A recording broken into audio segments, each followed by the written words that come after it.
여러분, 밤하늘을 올려다본 적 있으신가요?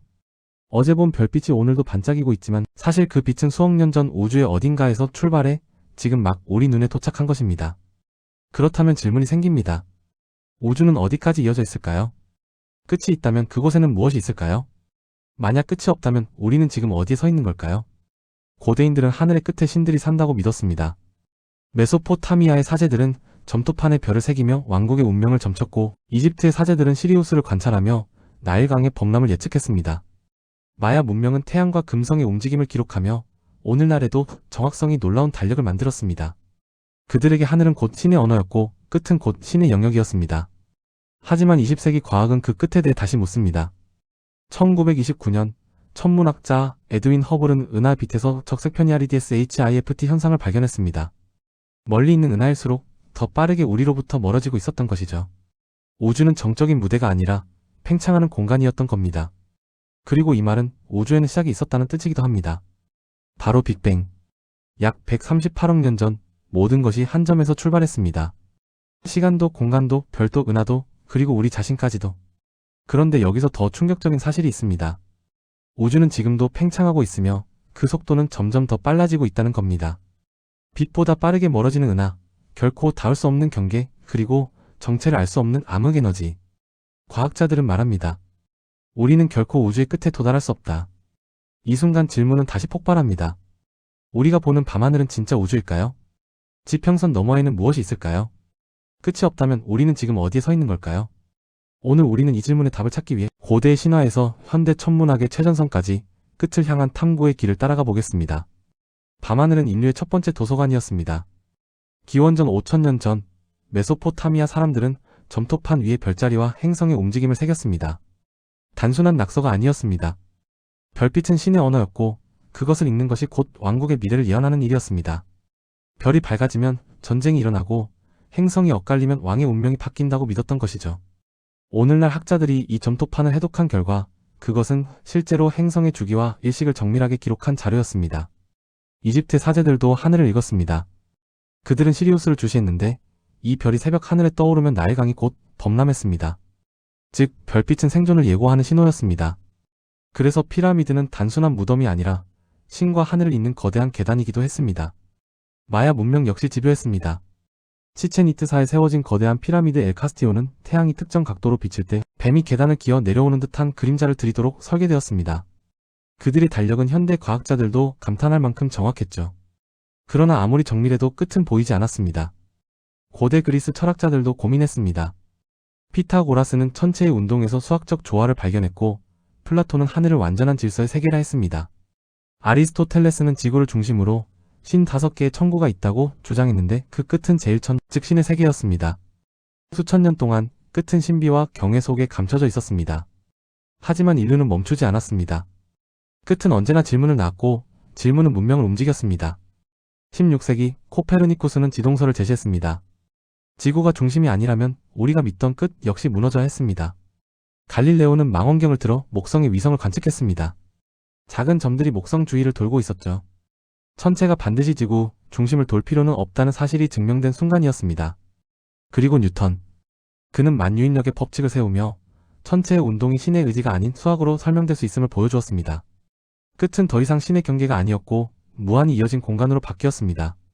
하지만 20세기 초 아인슈타인의 일반 상대성 이론은 새로운 질문을 던졌습니다. 우주는 정적인가 아니면 움직이는가?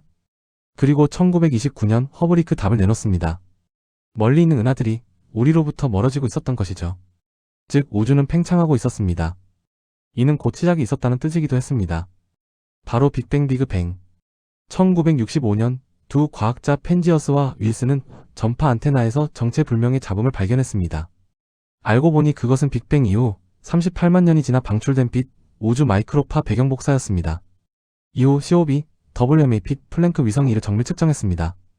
플랭크 위성은 우주의 나이가 약 138억 년이며 관측 가능한 우주의 반지름은 약 465억 광년이라고 계산했습니다. 여기서 다시 질문이 생깁니다. 시작이 있었다면 끝도 있는 걸까요? 그리고 우리는 언젠가 그 끝에 닿을 수 있을까요? 허블의 발견 이후 인류는 우주를 바라보는 눈을 완전히 바꾸게 됩니다. 우주는 팽창하고 있다. 이 단순한 선언은 곧 충격적인 질문으로 이어졌습니다. 그렇다면 이 팽창은 언제까지 계속될까? 혹시 언젠가는 멈추거나 다시 수축할까? 허블은 은하의 후퇴 속도가 거리와 비례한다는 사실을 발견하고 이를 수식으로 정리했습니다. 이때 등장한 값이 바로 허블 상수 H형입니다. 허블 상수는 이렇게 정의할 수 있습니다. 우주가 얼마나 빠르게 팽창하고 있는가를 나타내는 값. 1929년 허블은 은하의 빛을 분석하다가 멀리 있는 은하일수록 우리로부터 더 빠르게 멀어지고 있음을 확인했습니다. 이 결과를 정리해 만든 식이 바로 허블의 법칙 HUBBLS로입니다. 즉, 은하가 멀리 있을수록 더 빠른 속도로 달아난다는 것. 여기서 비례 상수 역할을 하는 것이 허블 상수입니다. 이 값은 단순한 숫자가 아닙니다. 우주의 나이와 크기를 결정하는 핵심 값입니다. 허블 상수가 크면 우주가 더 빨리 팽창한다는 의미, 우주의 나이가 더 젊다고 계산됩니다. 허블 상수가 작으면 팽창 속도가 느리다는 의미, 우주의 나이가 더 오래되었다고 계산됩니다. 놀랍게도 현재까지도 정확한 값이 합의되지 않았습니다. 이 불일치는 단순한 계산 착오가 아니라 현대 우주론의 가장 큰 난제 중 하나로 꼽힙니다. 과학자들은 이를 허블 텐셔너블 텐션이라 부릅니다. 즉, 우리는 우주의 팽창 속도조차 아직 완전히 이해하지 못한 상태라는 겁니다. 1998년 두 독립 연구팀은 멀리 있는 E형 초신성을 관측했습니다. 결과는 충격적이었습니다. 은하들이 예상보다 더 빨리 멀어지고 있었던 것이죠. 즉, 우주는 단순히 팽창 중인 것이 아니라 점점 더 가속하며 팽창하고 있었습니다. 이 발견은 두 편의 논문으로 발표되었습니다. 이 업적으로 연구자들은 2011년 노벨 물리학상을 수상했습니다. 우주를 가속 팽창시키는 원인은 무엇일까요? 과학자들은 정체를 알 수 없는 힘을 가리켜 암흑에너지 다크 에너지라 불렀습니다. 플랭크 컬래버레이션 2016의 분석에 따르면 암흑에너지는 우주 전체 에너지의 68%를 차지합니다. 우리가 알고 있는 보통의 물질별, 행성, 원자는 고작 5%에 불과합니다. 나머지 27%는 정체를 알 수 없는 암흑물질입니다. 즉, 인간이 이해하는 우주는 전체의 5%에 지나지 않습니다. 우리를 둘러싼 우주의 대부분은 여전히 검은 장막 속에 감춰져 있는 셈입니다. 그렇다면 우리는 어디까지 볼 수 있을까요? 우주의 나이는 약 138억 년. 직관적으로는 138억 광년 떨어진 곳까지 볼 수 있을 것 같죠. 하지만 우주는 그동안 계속 팽창해왔습니다. 그래서 실제 관측 가능한 우주의 반지름은 약 465억 광년에 이릅니다. 게다가 어떤 은하는 지금 이 순간에도 빛보다 빠른 속도로 멀어지고 있습니다. 상대성 이론에 어긋나지 않는 이유는 은하가 공간 속을 움직이는 게 아니라 공간 자체가 팽창하기 때문입니다. 따라서 우리는 그곳의 빛을 영원히 볼 수 없습니다. 과학은 우주의 끝을 조금씩 밝히는 듯 보였지만 오히려 더 많은 수수께끼를 드러냈습니다. 팽창 속도는 정확히 얼마인가? 암흑에너지는 무엇인가? 관측 가능한 우주 너머에는 무엇이 있는가? 우리는 답을 얻었지만 동시에 더 큰 질문을 떠안게 되었습니다. 밤하늘을 올려다보면 끝없이 펼쳐진 듯 보이지만 사실 우리가 볼 수 있는 우주는 제한되어 있습니다. 그 한계를 과학자들은 우주론적 지평선 COSMOLOG ICAL 허라이전이라 부릅니다. 아인슈타인의 상대성 이론은 분명히 말합니다. 빛보다 빠른 이동은 불가능하다. 즉, 우리가 볼 수 있는 모든 것은 빛이 도달한 범위 안에 있는 것들 뿐입니다. 아무리 거대한 은하라도 그 빛이 아직 지구에 도달하지 않았다면 우리는 결코 그것을 볼 수 없습니다. 여기서 한 가지 상상을 해봅시다. 그렇다면 빛의 속도로 나는 우주선을 만들면 되지 않을까? 직관적으로는 가능할 것 같지만 답은 냉혹합니다. 우리가 앞으로 한 걸음을 내딛는 동안 끝은 더 빠른 속도로 멀어집니다. 마치 끝없는 러닝머신 위에서 결승선을 향해 달리는 것과 같습니다. 결승선은 존재하지만 우리는 결코 닿을 수 없습니다. 우주론적 지평선은 바다 위의 수평선과도 같습니다. 수평선은 분명 끝처럼 보이지만 가까이 다가가면 더 멀리 이동합니다. 실제 바다는 끝이 없듯 우리가 보는 끝은 진짜 끝이 아닙니다. 우주의 끝 역시 결코 닿을 수 없는 경계일 뿐입니다. 2003년 WMAP 위성은 빅뱅 38만 년 후에 우주를 정밀 관측했습니다. 그 결과 우주의 곡률이 거의 0, 즉 평평하다는 사실이 드러났습니다. 2013년 플랭크 위성 역시 같은 결론을 재확인했습니다. 평평하다는 것은 우주가 무한히 이어질 수 있음을 시사합니다. 즉, 우리가 보는 지평선 너머에도 우주는 끝없이 이어질 가능성이 큽니다. 그러나 그것은 결코 우리의 눈에 닿지 않습니다. 우주의 끝은 실제로 존재합니다. 하지만 그것은 물리적 종착점이 아니라 인간 인식의 한계일 뿐입니다. 우리가 보는 우주는 단지 작은 원 안에 불과하며 그 너머는 영원히 베일에 쌓여 있습니다.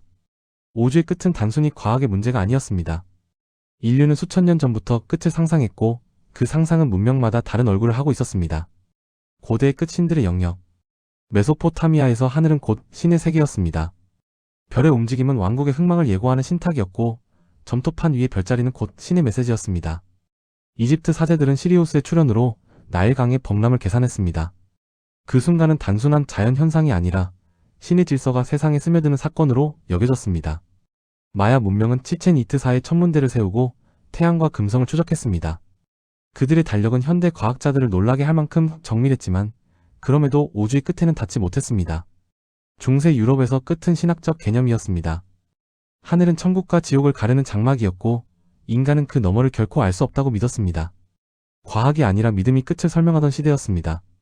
근대 16세기 코페르니쿠스와 갈릴레오, 케플러, 뉴턴의 시대가 열리면서 끝은 무너졌습니다. 우주는 닫힌 구체가 아니라 무한히 확장된 공간이었습니다. 뉴턴의 만유인력은 별과 행성이 어디서나 같은 법칙에 따라 움직인다는 것을 보여주었습니다. 끝은 사라지고 그 자리를 무한히 대신했습니다. 현대 20세기 빅뱅 이론과 허블의 발견은 끝을 다시 세웠습니다. 끝은 실제로 존재했습니다. 하지만 그것은 관측 가능한 범위라는 한계였습니다. 플랭크 컬래버레이션 2016 우주의 반지름은 약 465억 광년. 우주는 거의 완전히 평평하다. 즉, 끝은 신의 영역도 무한의 공간도 아닌 인간 인식의 경계라는 사실이 드러났습니다. 우리는 지금 특별한 시대에 살고 있습니다. 허블 망원경과 제임스 웹 망원경은 수십억 년 전 은하의 빛을 포착합니다. 플랭크 위성은 우주의 나이를 정밀하게 측정했습니다. 초신성 관측은 암흑에너지의 존재를 드러냈습니다. 그러나 이 지식은 영원하지 않습니다. 수십억 년이 지나면 은하들은 하나둘씩 시야에서 사라질 것입니다. 그때 천문학자들은 아마도 우주가 정적이라고 믿을지도 모릅니다. 지금 우리가 알고 있는 사실은 이 시대에만 허락된 특별한 선물입니다. 역사는 지식의 축적과 몰락을 반복해왔습니다. 알렉산드리아 도서관의 소실은 수천 년의 지식을 앗아갔습니다. 마야 문명과 로마 제국의 몰락은 천문학적 기록마저 잃게 했습니다. 우주에 대한 탐구 역시 교만하다면 같은 길을 걸을 수 있습니다. 끝은 인류에게 언제나 겸손을 요구합니다. 그러나 끝이 닿을 수 없다는 사실은 절망이 아닙니다. 끝은 언제나 질문을 낳았고 질문은 문명을 움직였습니다. 만약 끝이 없었다면 우리는 묻지 않았을 것입니다. 질문이 없었다면 과학도 없었을 것입니다. 끝은 곧 상상의 원동력이자 인류가 앞으로 나아가는 불씨입니다. 우주의 끝은 존재합니다. 그러나 그것은 결코 닿을 수 없는 경계입니다. 빛보다 빠른 공간의 팽창, 암흑에너지, 우주론적 지평선. 모든 연구가 전하는 메시지는 단 하나입니다. 우리는 결코 끝에 도달할 수 없다. 그러나 바로 그렇기 때문에 끝은 인류 문명의 원동력이 되어왔습니다. 끝을 알 수 없기에 우리는 묻습니다. 닿을 수 없기에 탐구합니다. 결코 도달할 수 없기에 멈추지 않습니다. 우주의 끝은 장벽이 아니라 여정입니다. 끝을 향한 인간의 집념은 문명을 만들었고 앞으로도 우리를 더 멀리 이끌 것입니다.